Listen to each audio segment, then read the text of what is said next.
আসসালামু আলাইকুম dear learners, আশা করি সবাই ভালো আছেন। আজকে আমরা থিওরি অফ নাম্বারের চ্যাপ্টার 2 এর একটি থিওরি শিখব।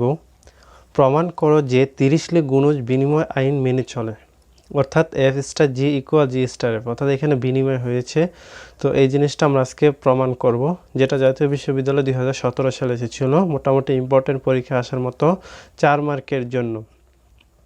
তো আমি খাতা থেকে বুঝিয়ে দিচ্ছি, আশা করি আপনারা বুঝতে পারবেন। অবশ্যই মনোযোগ দিয়ে দেখুন এবং ক্লাস শেষ করার পর খাতায় নোট করে নেবেন এবং একটা ক্লাস মিনিমাম 2বার দেখবেন, তাহলে অবশ্যই আপনার কাছে এই ক্লাসটা সার্থক এবং সহজ মনে হবে। এবং পাশাপাশি খাতায় নোট করে নেবেন, প্রত্যেকটা অঙ্কই খাতায় নোট করে নেবেন, এতে করে আপনার বুঝতে সুবিধা হবে এবং পরীক্ষার আগে আপনারা দেখবেন যে ওই পড়াটা মনে থাকবে। এফ ও জি সংখ্যাতাত্ত্বিক ফাংশন হলে দিরিশলে গুণজের সংজ্ঞা দ্বারা পায় f star g n equal summation D divides n f d g n by d. তো এখানে আমরা দেখতে পাচ্ছি যে summation D divides n f d g n by d. তো এটা হচ্ছে সূত্র, এটা আমাদের মনে রাখতে হবে। F star g n equal summation D divides n অথবা n divided by d f d, এই যে এফ এর সাথে ডি আসবে, পরে জি এর সাথে এন বাই ডি, এটা এইভাবে মনে রাখবেন।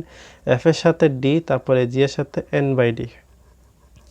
এখন ডি এর স্থলে এন বাই ডি বসিয়ে পাই, এই ডি এর স্থলে, অর্থাৎ এই ডি এর স্থলে এন বাই ডি বসিয়ে পাই f star g n equal summation N by D divides n f N by D g n divide by n by d. তো এখানে আমরা কি করলাম, এই ডি এর জায়গায় এন বাই ডি বসাইলাম, ঠিক আছে। প্রত্যেকটা ডি যেখানে আছে ওইখানে আমরা এন বাই ডি বসাইলাম। তাহলে এখানে দেখুন যে ডি এর স্থলে এন বাই ডি বসিয়ে পাই n by D divides n f N by D G, এই ডি এর জায়গা হবে এন বাই ডি।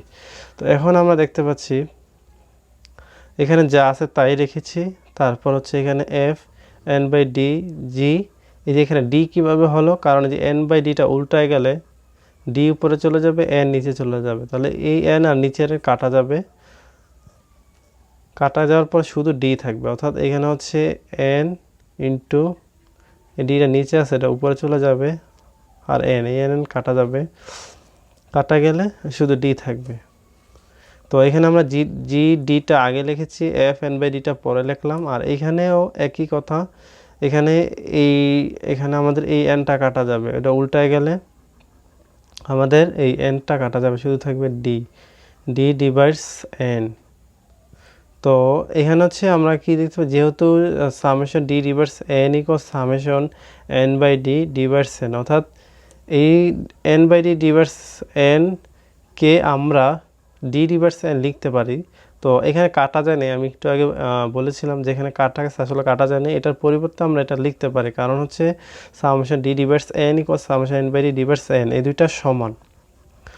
তো এখন হচ্ছে আমরা লিখতেই পারি যে এখানে আমাদের জিটা যেহেতু আগে, তো এখানে আমরা লিখতে পারি জি স্টার এফ। যেমন এখানে এফটা আগে ছিল বিদায় এখানে আমরা এফটা আগে ছিল, তো উল্টাভাবে আমাদের এখানে জি আগে হওয়ায় এখানে আমাদের এটার সাথে তুলনা করে জি স্টার এফ আর এন। তো আমরা এখানে লিখতে পারি F star g n equal জি স্টার এফ এন, অর্থাৎ এখানে আমাদের এন এন কাটা যাবে, তো এফ স্টার জি ইকুয়াল জি স্টার এফ। তো আমাদের এখানে কিন্তু বিনিময় আইনটা মেনে চলছে।